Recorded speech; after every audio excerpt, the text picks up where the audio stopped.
Good evening, students of class 10 West Bengal board. Today we are going to discuss the chapter Soils of India. We have already completed location of India, location and extent of India, physiographic divisions of India, the climate of India and water resources. And the next chapter that we are going to take up today is the soils of India. The first question that we are going to discuss is what is soil and what are the various components of soil, that is what are the things of which soil is made, वो कौन कौन सी चीज है जिससे soil बनता है और इन सारे जो elements है, जो elements soil बनाते हैं उनका importance क्या है वो पहले आज हम इस chapter में जानेंगे. देखो what is soil?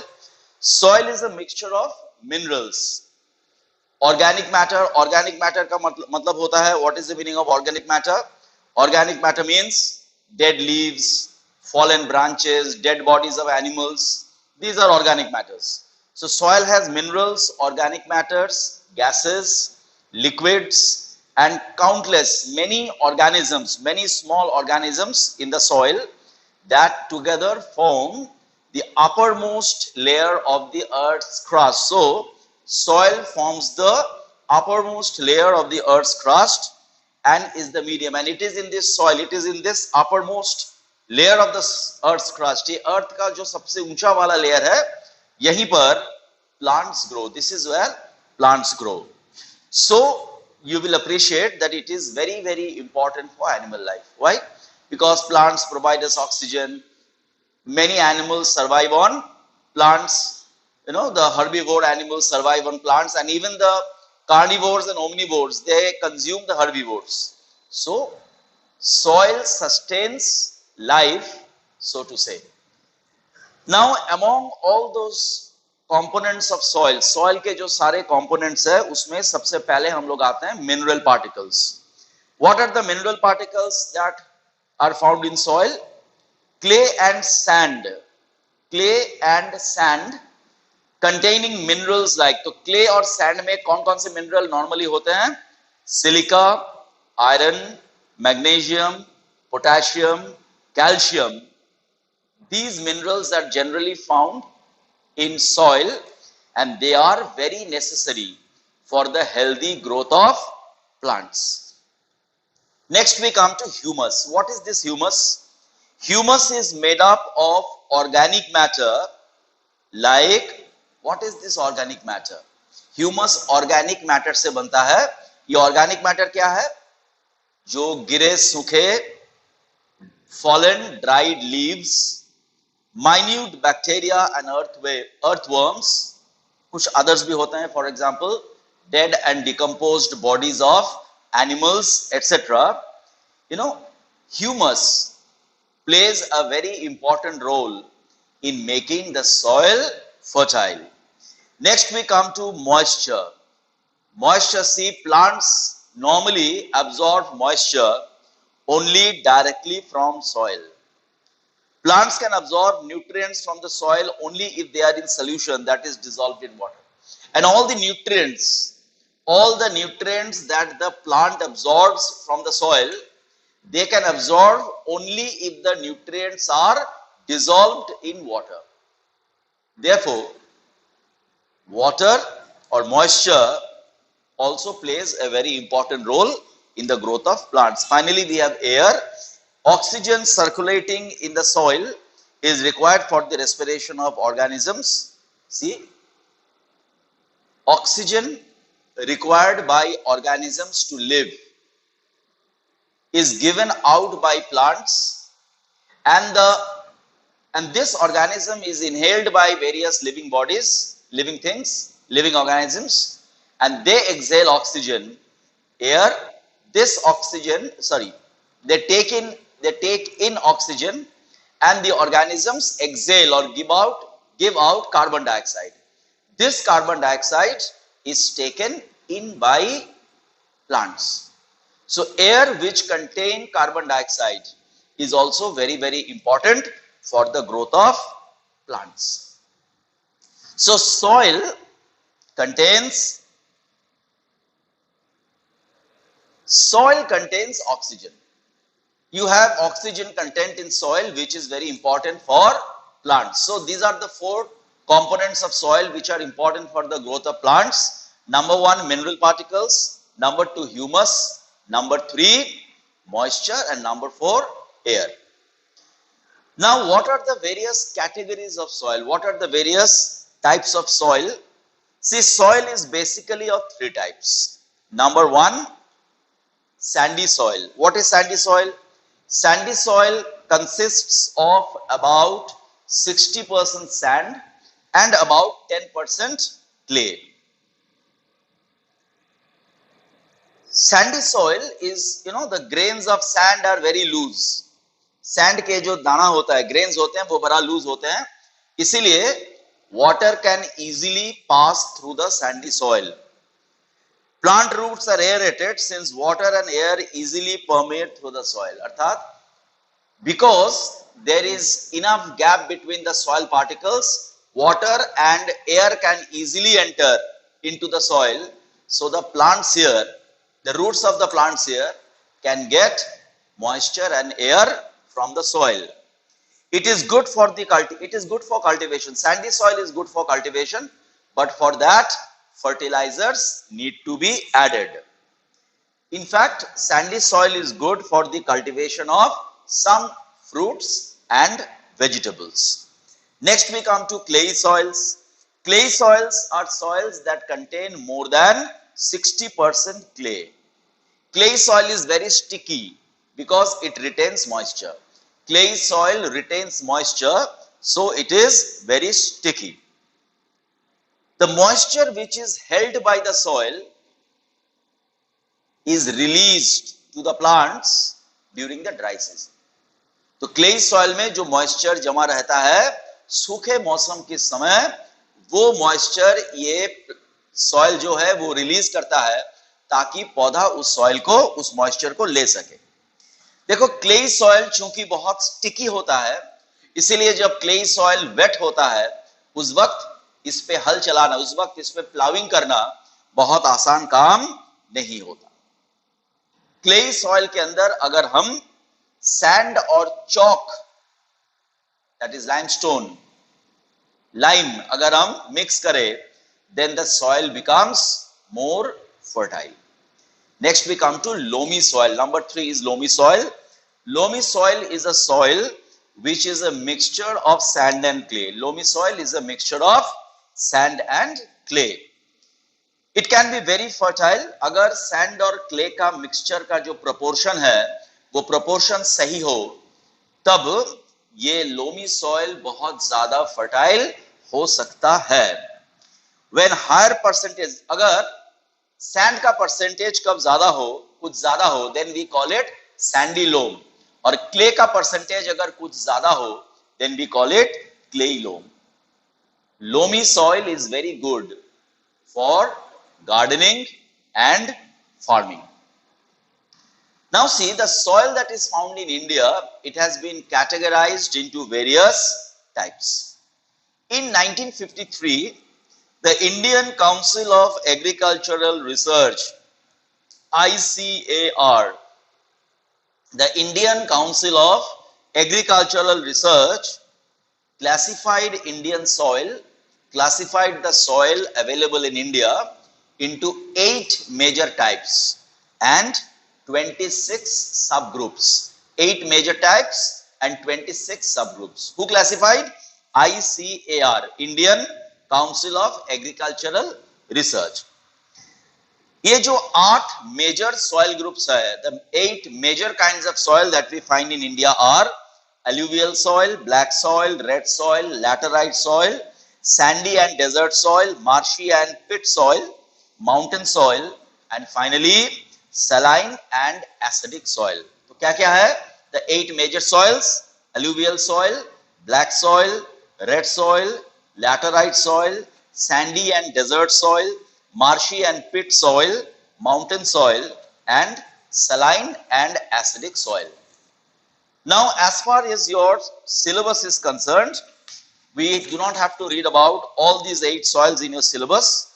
Your syllabus includes alluvial soil, black soil, red soil, laterite soil, desert soil, that is sandy soil, and mountain soil. So these are the 6 types of soils that are included in your syllabus. First of all, we are going to discuss about alluvial soil. ये alluvial soil जो है वो हमारी देश की सबसे ज्यादा area में alluvial soil पाया जाता है. The major part of India is covered by alluvial soil. In fact, India का 46% of India's land area, that is almost 15 lakh square kilometer of India's total area has alluvial soil. It is the most important soil because it supports the growth of maximum agricultural products, and the bulk of India's population live in alluvial soil area. तो alluvial soil के ऊपर ही India की ज्यादातर फसल की उत्पादन होती है और भारत की पॉपुलेशन की ज्यादा alluvial soil region में ही रहता है. ये alluvial soil जो है वो बेसिकली टू टाइप्स की है. देखो, alluvial soil is a ex situ soil, that is the origin of the soil is elsewhere. Soil की जो उत्पत्ति वो कहीं दूसरा जगह पे है, and it is carried down by rivers and deposited in some other place. तो हम यहाँ पर जो alluvial soil देखते हैं उसका उत्पत्ति यहाँ नहीं हुआ है. It has originated somewhere else and it has been carried down by rivers and deposited here. So this is called ex situ soil. That is a soil which has originated in some other place than where it is found. Alluvial soils are of two types. See, where do alluvial soils originate? Alluvial soils originate from the transported. कहां से उत्पत्ति होती है alluvial soil की? Alluvial soil की उत्पत्ति होती है from the alluvium. How does alluvium originate? Rocks get broken down into smaller and smaller and finer and finer and finer particles to form alluvium. Rivers क्या करता है? इंडिया में जो alluvial soil है वो हिमालय से उत्पत्ति होने वाले नदियां और इंडिया के प्लेट्यू रीजन से भी जो नदियों की उत्पत्ति होती है वो अपने साथ जो लोड लाता है, that load it is brought from the upper course by the rivers and it is deposited in the middle or the lower course of these rivers. Alluvial soil is of two types. One is young Khadar soil and the other is old Bhangar soil.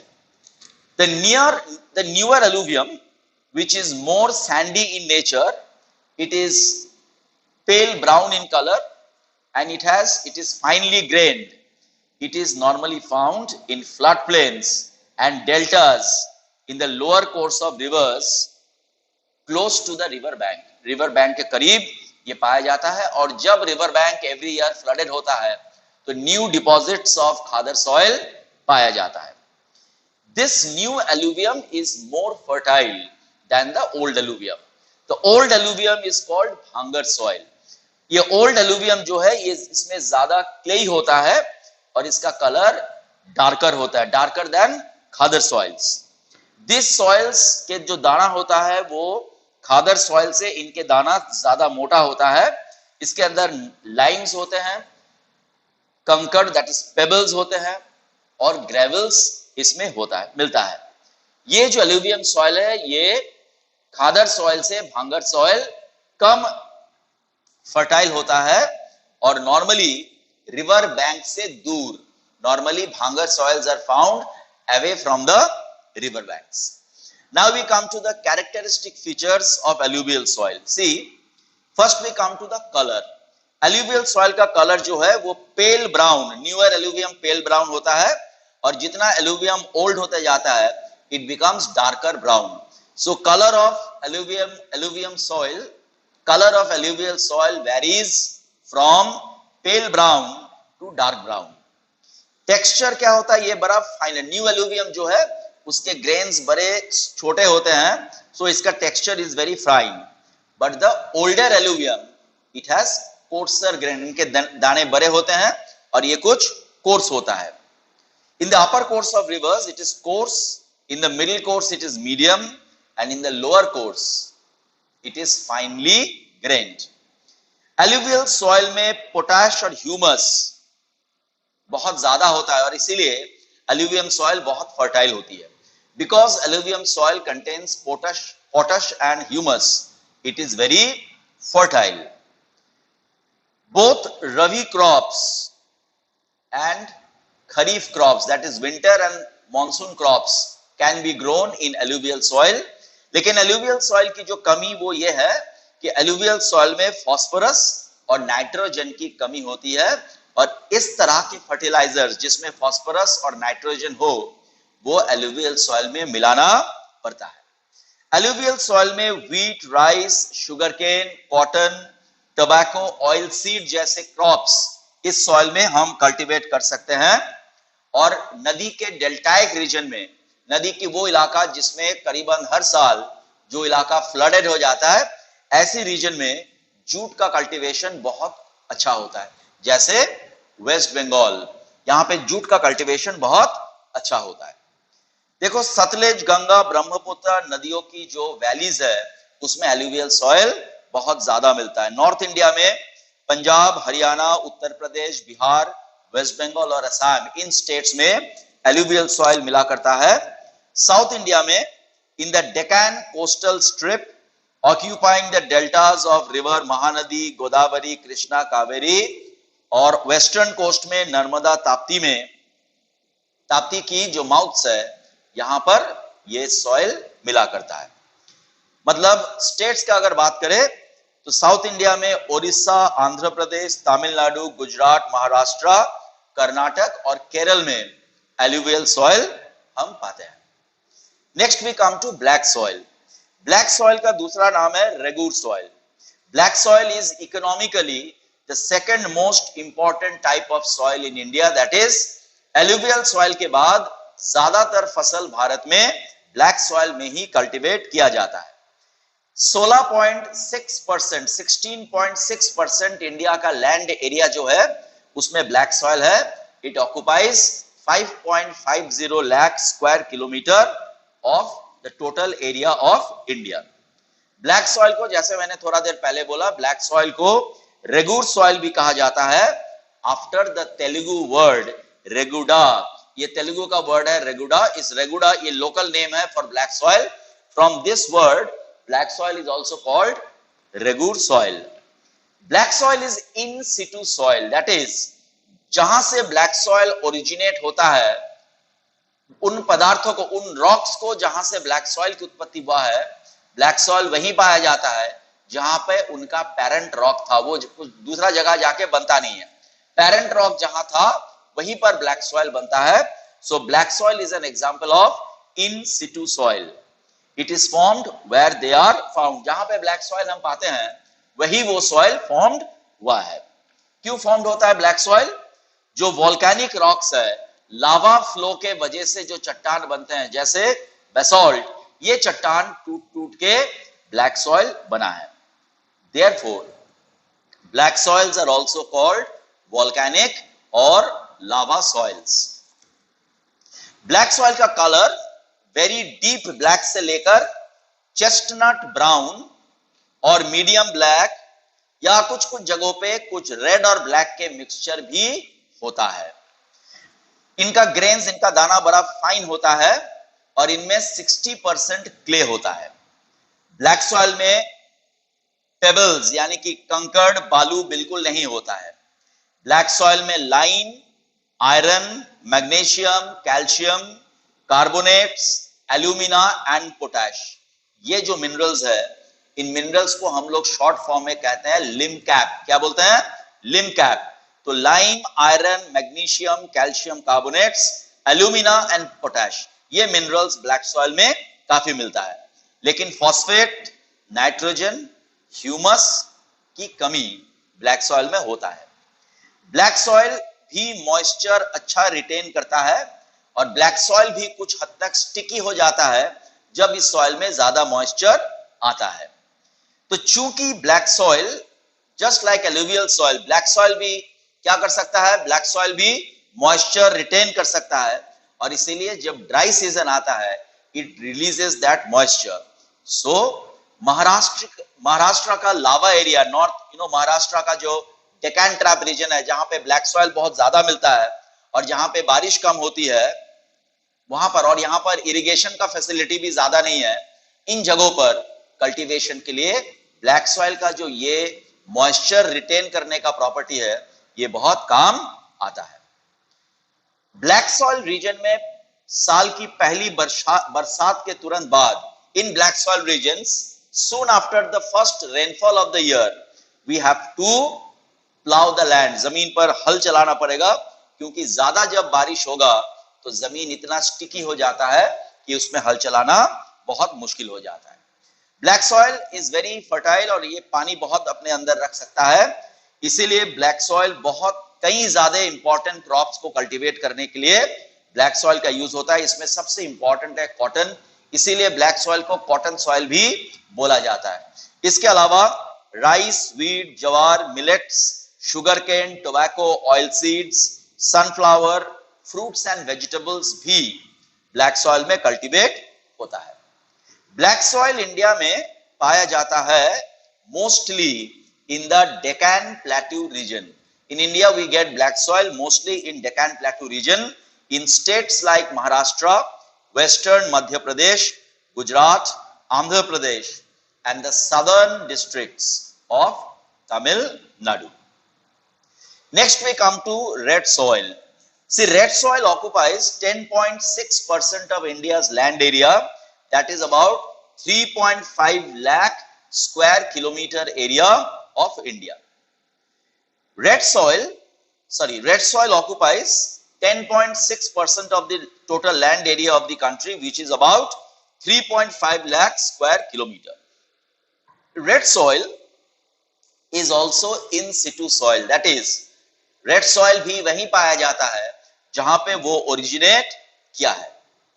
Red soils are formed due to the weathering or breaking down of ancient crystalline, that is volcanic origin wala rocks and metamorphic rocks. So igneous rocks और metamorphic rocks टूटने पर red soil बनता है, और जहां उनको पाया जाता है वही उस सॉइल का ओरिजिन हुआ है। So red soils are also examples of in situ soil. Red soil normally, ठीक जैसे मैंने बोला कि बेसॉल्ट रॉक, ये ब्लैक सॉइल जो है वो जनरली बेसॉल्ट रॉक से बनता है, तो रेड सॉइल नॉर्मली ग्रेनाइट या नेस, इन दो पत्थर टूटकर रेड सॉइल बनता है। रेड सॉइल का जो कलर है, चूंकि रेड सॉइल में आयरन कंटेंट, रेड सॉइल का आयरन कंटेंट बहुत हाई होता है, इसीलिए रेड सॉइल का कलर जो है वो रेड से ब्राउन, कभी कभी चॉकलेट या येलोविश चॉकलेट कलर भी इसका होता है। रेड सॉइल में दाना होता है ज्यादा, और रेड सॉइल जो है वो हाथ में लेकर दबाने से आसानी से टूट जाता है, आसानी से वो डस्ट बन जाता है। पहाड़ के ऊपर जो पहाड़ी इलाके में रेड सॉइल मिलता है वहां पर रेड सॉइल की गहराई कम होता है, लेकिन प्लेन रीजन में रेड सॉइल का डेप्थ, गहराई ज्यादा होता है। Red soils have a mixture of sand and clay. Red soils have a mixture of sand and clay. By and large red soil में लाइम, फॉस्फेट, नाइट्रोजन और humus, ये चार जो है ये ज्यादा मिलता है, और पोटैश, मैंने गलत बोला, सॉरी, ये लाइम, फॉस्फेट, नाइट्रोजन, ह्यूमस, ये जो चार very important constituent of soil होता है, lime, phosphate, nitrogen and humus, ये रेड सॉइल में कम होता है, लेस, माइंड इट, नॉट ज्यादा, लेस। और पोटैश इसमें ज्यादा होता है, इसका पोटैश कंटेंट हाई होता है।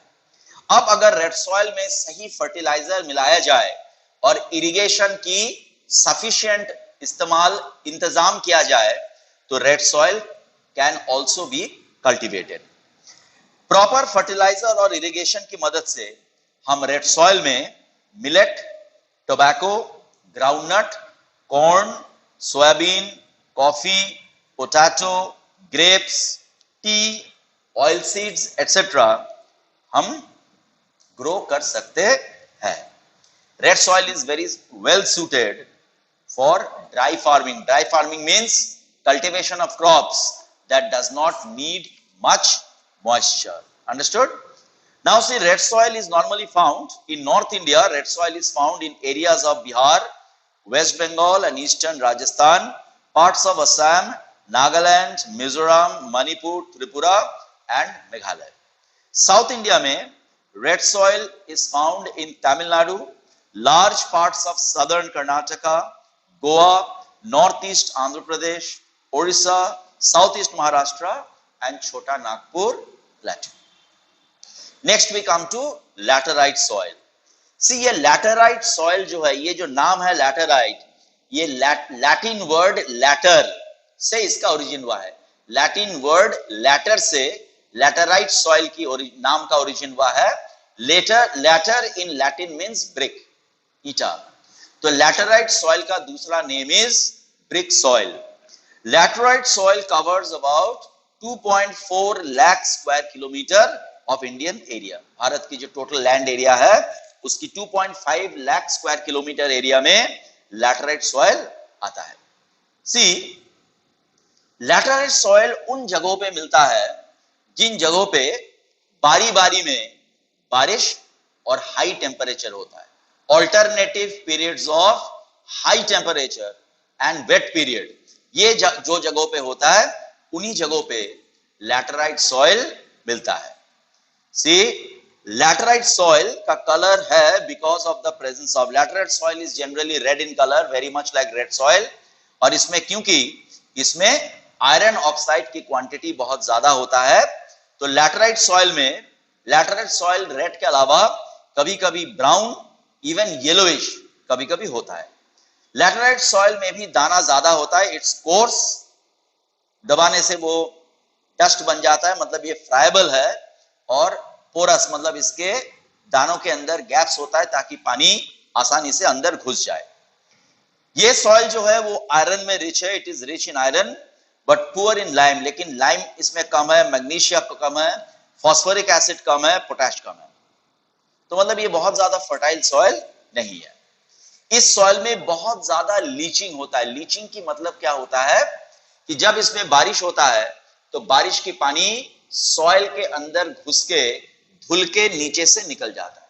और जब ये सॉइल का पानी, ये जो पानी धुल के निकलता है, तो इसके साथ साथ सॉइल के अंदर जो मिनरल्स है वो मिनरल्स भी धो के निकल जाता है. तो चूंकि लैटराइट सॉइल में लीचिंग होता है, इसलिए लैटराइट सॉइल बहुत ज्यादा फर्टाइल नहीं होता. देखो, मॉनसून क्लाइमेट जहां पे बारिश होती है और साथ साथ सॉइल का लीचिंग होता है, इन जगहों पे बहुत ज्यादा लैटराइट सॉइल दिखने को मिलता है. तो सॉइल का अपर पार्ट में जो मिनरल होता है, लीचिंग की वजह से वो मिनरल हो जाता है, जाके लोअर लेवल में जाके डिपॉजिट हो जाता है. तो इससे क्या होता है, the upper layer of the soil becomes infertile. ये कम उपजाऊ हो जाता है.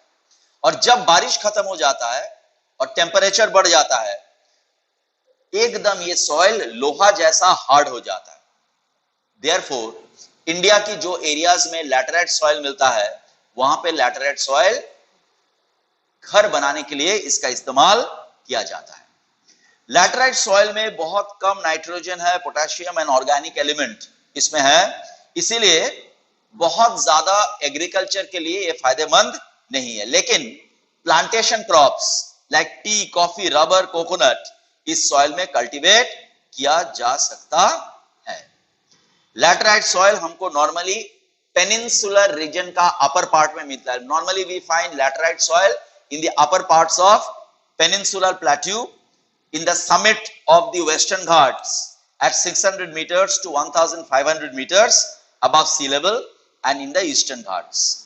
They are also found in some areas of northeastern hilly region. Bharat की उत्तर, देखो वेस्टर्न घाट्स और ईस्टर्न घाट में 600 मीटर से 1500 मीटर की ऊंचाई के बीच में लैटराइट सॉइल मिलता है.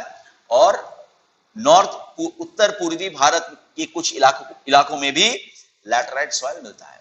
स्टेट की अगर बात करें तो Karnataka, Tamil Nadu, Andhra Pradesh, parts of Maharashtra, Kerala, Odisha, Jharkhand, Assam and Meghalaya, these are the states of India जहां पर हमें लैटराइट सॉइल मिलता है. Next we come to desert soil. Desert soil India का 4.32% ऑफ द लैंड एरिया यानी कि 1.42 lakh square kilometer area India की डेजर्ट सॉइल से ढका हुआ है। डेजर्ट सॉइल ओरिजिनेट करता है जब सैंडस्टोन टूट जाता है, टूट के छोटे छोटे कणे में बढ़ जाता है, then desert soil is formed. So desert soil is formed from sandstones. This soil is yellowish to brown in colour. इनके दाना बहुत कोर्स होता है और ये पोरस होता है, इसके दाने के बीच में काफी जगह रहता है, इसीलिए पानी डालने पर पानी आसानी से अंदर चला जाता है। इस सॉइल में high percentage of salt, silica वगैरह इसमें है और phosphorus and nitrate are also present in enough. Phosphorus and nitrates are also present in enough quantities. इस सॉइल का पानी रखने का पावर, पानी पकड़ने का पावर बहुत कम है। This soil also has low organic matter और ये बहुत ज्यादा फर्टाइल नहीं है। लेकिन चूंकि फॉस्फोरस और नाइट्रेट काफी अमाउंट में है, इसलिए अगर हम इसको सफिशिएंट वाटर सप्लाई का इंतजाम कर सके तो यहां पे क्रॉप्स का कल्टीवेशन हो सकता है। चूंकि डेजर्ट सॉइल्स बहुत गर्म इलाके में पाया जाता है और डेजर्ट सॉइल इलाकों में इवेपोरेशन बहुत ज्यादा होता है, इसीलिए इस सॉइल के अंदर जो सॉल्ट कंटेंट है वो सॉइल का अपर सरफेस में आकर डिपॉजिट हो जाता है। डेजर्ट सॉइल नॉर्मली सूखा या जो सूखा एरियाज है, ड्राई और एरिड या सेमी एरिड एरियाज में डेजर्ट सॉइल मिलता है। इंडिया में राजस्थान की Thar desert region, south western part of Punjab और हरियाणा के कुछ रीजन में हमको डेजर्ट सॉइल मिलता है। Last we come to mountain soil. India की लैंड की 8.7% ऑफ द एरिया में माउंटेन सॉइल है और इंडिया की 2.85 लाख स्क्वायर किलोमीटर एरिया में हमें माउंटेन सॉइल दिखने को मिलता है। नाम से ही पता चल रहा है, from the very name you can guess that mountain soils are mainly found in hill slopes. पहाड़ी की ढलान में नॉर्मली माउंटेन सॉइल्स पाया जाता है। माउंटेन सॉइल्स में ऑर्गेनिक मैटर्स, चूंकि mountains are normally covered with forests, so organic matters, decaying leaves, decaying branches of trees, ये सारे काफी पाया जाता है। माउंटेन सॉइल का रंग डार्क से लेकर पेल ब्राउन होता है। इसका टेक्सचर कुछ रॉकी होता है, पथरीला होता है और इनके दाने बड़े होते हैं। माउंटेन सॉइल में पोटैश, फास्फोरस और लाइम का डेफिशिएंसी है, लेकिन it is very rich in humus. अगर प्रॉपर फर्टिलाइजर इस सॉइल में मिलाया जाए तो we can have very good cultivation in this soil. Tea, coffee, spices मतलब मसाले, some fruits and rice and also wheat can be grown on mountain soil. India में mountain soil Himalayan region north India में और south India में Nilgiri and western Ghats region में हमें mountain soil मिलता है। रही बात स्टेट्स की, जम्मू एंड कश्मीर, हिमाचल प्रदेश, उत्तराखंड, सिक्किम, असम एंड अरुणाचल प्रदेश में we get mountain soil and in south India Maharashtra, Karnataka, Kerala और तमिलनाडु में माउंटेन सॉइल मिलता है। Next there are some questions like differentiate between khadar and bhangar, distinguish between alluvial soil of north India and south India. ये सब questions थोड़ा देख लेना। We will go to the next important part of the chapter, that is what we understand by soil erosion, what are the causes of soil erosion and how we can fight soil erosion. See soil erosion का मतलब है जब top soil, when the top soil is removed by various agents of weathering, when the various agents of weathering like running water, wind, overgrazing, activity of human beings, plants and animals, faulty methods, गलत तरीके की agriculture, ये सब के वजह से जब top soil removed हो जाता है, that is called weathering. Sorry, that is called erosion, soil erosion. Soil erosion क्यों होता है? The number one factor behind soil erosion is rainfall, that is running water.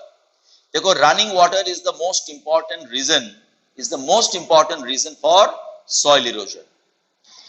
जब heavy rainfall होता है और बरसात की पानी जमीन की ढलान के हिसाब से बहता जाता है आगे, तो ये अपने साथ जिन इलाकों में घास, प्लांट्स, ट्रीज कम होता है, यानी कि जहां पे सॉइल बेयर होता है, उन जगहों पे ढलान के हिसाब से जब बरसात के पानी बह के जाता है तो वो अपने साथ साथ टॉप सॉइल को भी हटा के लेते हुए वो चला जाता है।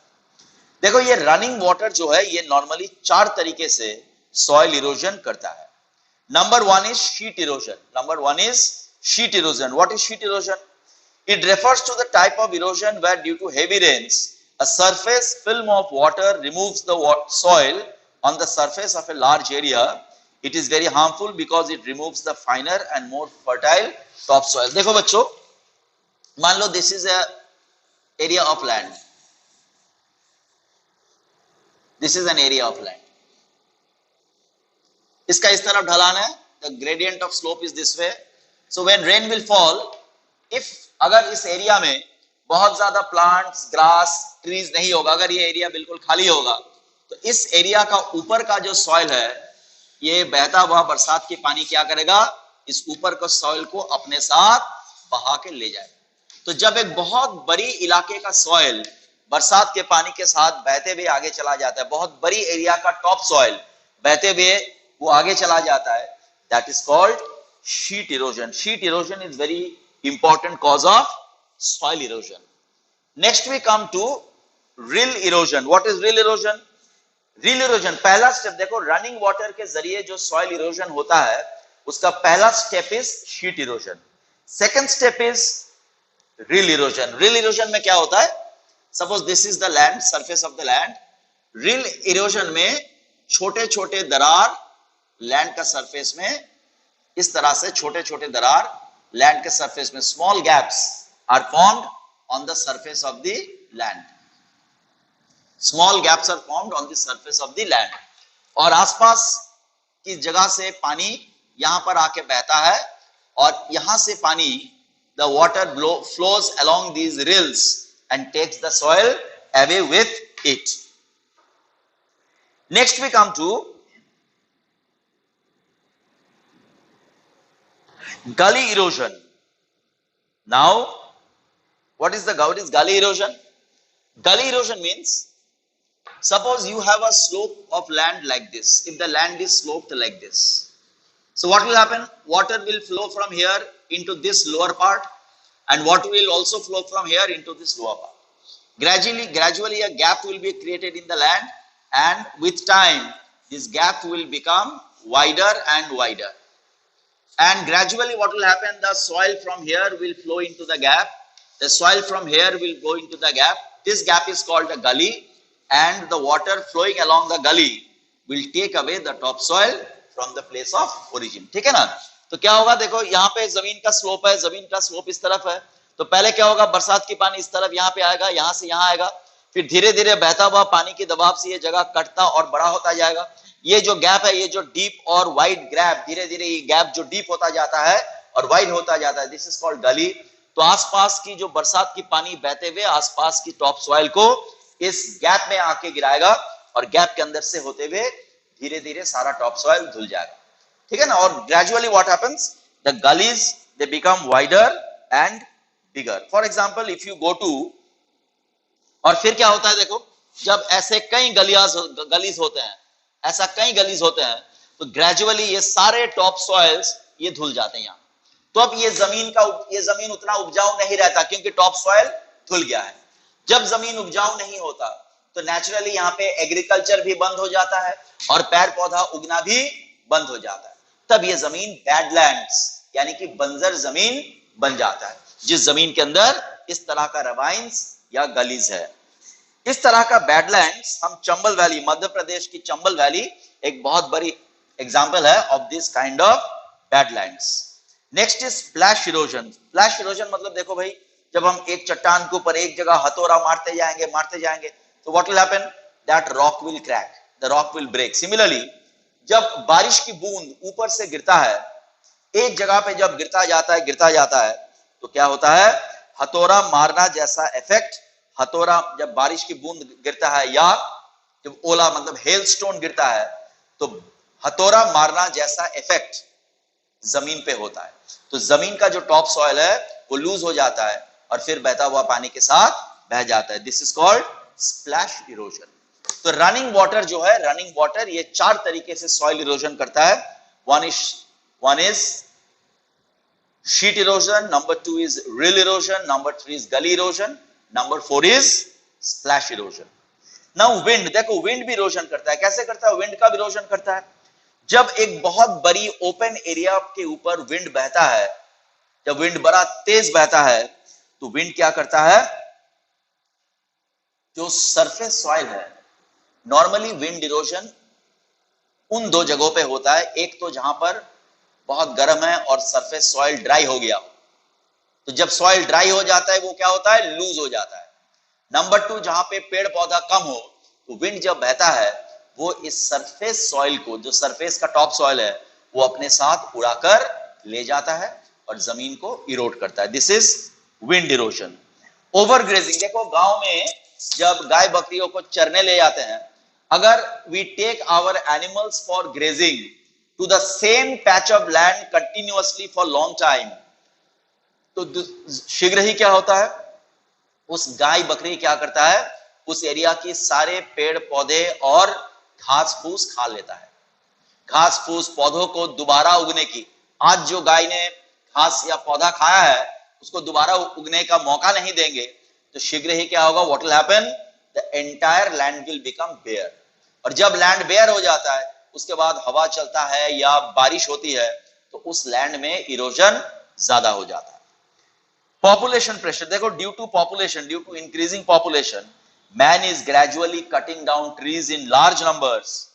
Deforestation is occurring because of the human requirement to cultivate crops, set up their settlements and all that. So this is also leading to soil erosion.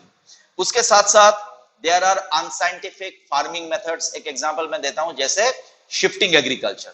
Shifting agriculture में क्या होता है, this is a very primitive, एक पुरानी तरीके का agriculture है जिसमें किसान क्या, ये नॉर्मली नॉर्थ ईस्ट इंडिया में बहुत ज्यादा प्रिवेलेंट था, अभी सरकार इसको बंद करवा दिया है। यहाँ पे लोग क्या करते थे, जंगल की एक एरिया इन लोग चुन लेते थे, वहां के सारे पेड़ पौधों को काट देते थे, फिर 3-4 साल जमीन का नेचुरल फर्टिलिटी को यूज करके वहां पे क्रॉप कल्टीवेट करते थे। बाद में जब जमीन का फर्टिलिटी घट जाता था तो वो उन इलाका छोड़कर दूसरा इलाका जाता था, वहां पे जंगल जलाकर जंगल को साफ करता था। और जो एरिया उन लोग छोड़ के जाते थे, चूंकि वो लैंड का फर्टिलिटी अब कम हो जाता था, तो वहां पे दोबारा प्लांट पौधा का ग्रोथ होना मुश्किल हो जाता था और वहां पे जमीन काफी इरोड हो जाता है। So this is called shifting. ये अनसाइंटिफिक मेथड्स ऑफ कल्टीवेशन जो है, लाइक शिफ्टिंग कल्टीवेशन, इसके वजह से भी काफी सॉइल इरोशन होता है। इसके अलावा human construction work, cutting down of trees, etc. Plowing itself is a cause of soil erosion. Animals जब overgraze करते हैं, animals जब रूट समेत किसी पौधा को फाड़ लेता है, इससे सॉइल क्या होता है, लूज हो जाता है और बाद में हवा या बहता पानी से वो दूर हट जाता है। तो these are some of the reasons why soil erosion occurs. Soil erosion होने पर क्या होता है, नंबर 1, ऊपर का फर्टाइल सॉइल यानी कि टॉप सॉइल जब निकल जाता है, जब धुल जाता है, तब सॉइल का फर्टिलिटी काफी घट जाता है। Top soil is lost, so the soil loses its fertility. Next देखो, the areas with heavy soil erosion, जहां पे बहुत हेवी सॉइल इरोजन होता है, उन जगहों पे इवेपोरेशन भी बहुत ज्यादा होता है और ग्राउंड वाटर टेबल वहां पर घट जाता है। It is due to this reason that 45% of the water springs in the Nainital region of Uttarakhand die during the summer season. उसके बाद देखो, अगर फ्लड और ड्रॉट बहुत ज्यादा फ्रीक्वेंटली, फ्लड और ड्रॉट, बाढ़ और सूखा आते जाए तो क्या होता है, बाढ़ के समय टॉप सॉइल धुल के water bodies like rivers, ponds, lakes etcetera वहां पे वो जम जाता है। इससे वो वाटर बॉडीज की गहराई कम हो जाता है और बारिश में जब एक्स्ट्रा पानी आता है, इन वाटर बॉडीज वो पानी को धर नहीं सकता और इससे बाढ़ हो जाता है। Soil erosion caused by deforestation has resulted in the Brahmaputra river channel becoming very shallow, and this leads to regular flood in Brahmaputra basin in Assam. देखो, कैनाल्स और रिवर्स सॉइल इरोजन की वजह से नदी और कैनाल्स के अंदर भी सॉइल डिपॉजिट होकर सिल्टेशन हो जाता है और उनका पानी पकड़ने का कैपेसिटी डिक्रीज हो जाता है। जब हम पेड़ पौधे को कट देते हैं तो सॉइल इरोजन, जब पहाड़ में सॉइल इरोजन होता है, जब लूज हो जब प्लांट कवर चला जाता है और ऊपर का टॉप सॉइल जो है वो लूज हो जाता है, तो माउंटेन साइड में बहुत फ्रीक्वेंटली लैंडस्लाइड्स आता रहता है। एंड फ्रेंड्स, जब बहुत ज्यादा सॉइल इरोजन होगा तो naturally what will happen, agriculture will be hampered, तो हमारी एग्रीकल्चरल प्रोडक्शन घट जाएगा। देखो, how can we conserve soil, soil की अब सॉइल इरोजन ना हो, हम सॉइल को कंजर्व कैसे कर सकते हैं? सबसे best way to conserve soil is to plant trees. We can plant more and more trees because the roots of plants, जब पानी बहता है पेड़ के जो रूट्स है वो सॉइल को पकड़ कर रखता है। गांव में हमें कोशिश करना पड़ेगा, we have to make the villagers aware that over grazing, एक ही एरिया में बार बार अपनी एनिमल्स को ग्रेजिंग कराना ये अच्छा नहीं है। This has to be stopped. Construction of dams, देखो much of the soil erosion by floods, flood के जरिए जो सॉइल इरोजन होता है उसको हम लोग कंट्रोल कर पाएंगे अगर हम क्या करें, डैम्स एंड बैराजेस। हम नदी की पानी को, जब एक्स्ट्रा पानी आ जाए नदी में बाढ़ के समय, रेनफॉल के समय, अगर हम डैम बना दे तो डैम के पीछे हम एक्स्ट्रा पानी को जमा कर रख सकते हैं ताकि लोअर कोर्स में ज्यादा पानी अचानक जाकर बाढ़ की परिस्थिति, फ्लड सिचुएशन पैदा ना करे। उसके बाद देखो, we can adopt some modern techniques of agriculture, we can adopt some modern techniques of agriculture like terraced farming and contour farming, terraced farming and contour farming. देखो, टेरेस्ड फार्मिंग का मतलब क्या होता है? What is the meaning of terraced farming? देखो, पहाड़ का slope ऐसा होता है, so naturally when it rains, what does the mud do? Water flows very fast along the slope, तो ऊपर का टॉप सॉइल धुल जाता है। So what we can do, we can cut the mountain side into terraces, that is into steps। तो इससे क्या होगा, पानी का बहने की स्पीड भी स्लो हो जाएगा and the water that is washed from the soil that is washed from here will get deposited here, from here deposited here, so we will not lose the top soil। इसके अलावा we can practice the rotation of crops। rotation of crop का मतलब है कि हम एक ही जैसा crop को कल्टीवेट न करके हम ऐसा दो क्रॉप को एक दूसरे के बाद में कल्टीवेट करें जिन क्रॉप्स को सेम तरह का मिनरल्स, न्यूट्रिएंट्स नहीं चाहिए होता है। तो अगर एक क्रॉप कुछ एक खास तरह का न्यूट्रिएंट ज्यादा लेता है, उसके बाद जो क्रॉप हम कल्टीवेट करेंगे वो दूसरा क्रॉप होगा जो दूसरे तरीके का न्यूट्रिएंट ज्यादा लेता है। तो by the time we come back to the first crop, तो जो पहला क्रॉप जो न्यूट्रिएंट ज्यादा लिया था तब तक नेचुरली सॉइल में वो रिकवर हो जाता है। We can construct bunds across, bund मतलब small walls, across hill slopes so that the rate of flow of water, the speed of flow of water is reduced and soil erosion is also reduced. The next method of controlling soil erosion is to ban shifting agriculture. Shifting agriculture, students, as I told you, shifting agriculture is also known as jhuming or slash and burn type of agriculture, which should be banned because what happens, the peasants, the cultivators in the shifting type of agriculture, the cultivator uses the natural fertility of soil to cultivate the crops. And after 2-3 years, when the land, the fertility of the land decreases, he abandons or leaves वो जगह को वो छोड़कर वो दूसरा जगह चला जाता। तो वो जो ज़मीन है जिसका फर्टिलिटी घट चुका है, उस ज़मीन में दोबारा वेजिटेशन कवर आने में बहुत टाइम लगता है। And by the time the vegetation regrows, the land remains bare and it becomes subject to water and wind erosion। तो ये shifting erosion जो है, झूम कल्टीवेशन जो है, इसको बैन करना बहुत ज़रूरी है. Next is plugging of gullies. You know we have read about soil erosion through gully erosion. You know gully में क्या होता है, वो बहुत ज़्यादा पानी जब गलीज के अंदर से बहता है तो आसपास के जो टॉप सॉइल है वो बहते हुए गलीज के अंदर आ जाता है, और along the gullies the water carries the topsoil.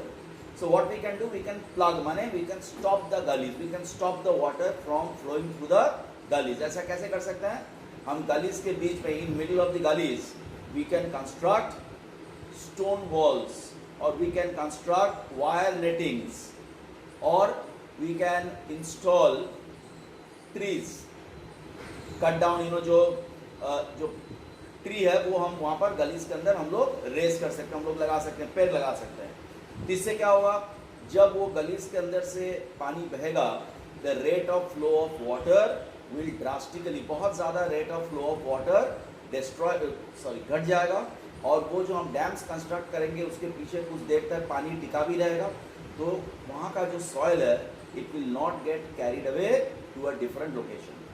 And last is see, when you have a large huge patch of land जहाँ पे कोई ट्री कवर नहीं है, कोई वेजिटेशन कवर नहीं है, तो वहाँ पे जो विंड ब्लो करता है, विंड ब्लोज फ्रीली और water flows across the surface freely, the top soil gets carried away. So what we can do is, तो ये जो है, ये जो step planting of shuttle belts, ये होता है मेनली वो जगहों पर जिन जगहों पर विंड इरोजन ज़्यादा होता है, अर्थात वेजिटेशन कवर न रहने पर, खाली जगह होने पर wind flows very at a great velocity, or it blows the topsoil away. So what we can do, बीच में we can plant trees. These are called shelter belts. इसको बोलते हैं shelter belts. ये shelter belts क्या करता है, wind का velocity को रोक लेता है. The velocity of the wind decreases, and as such wind क्या करता है, it cannot carry the soil away with as much, उतना एक्टिवली सॉइल को कैरी नहीं कर सकता है जैसा वो करता अगर ये शेल्टर बेल्ट्स नहीं होता. So these are some of the methods, these are some of the steps through which we can control soil erosion. So this is the chapter soil erosion. I will give you the objective questions for it and also a question list. Please go through the question list. If you have any problem with any particular question, please tell me. I shall try to provide you the answers. Good morning students, goodbye. That's all for now from this chapter.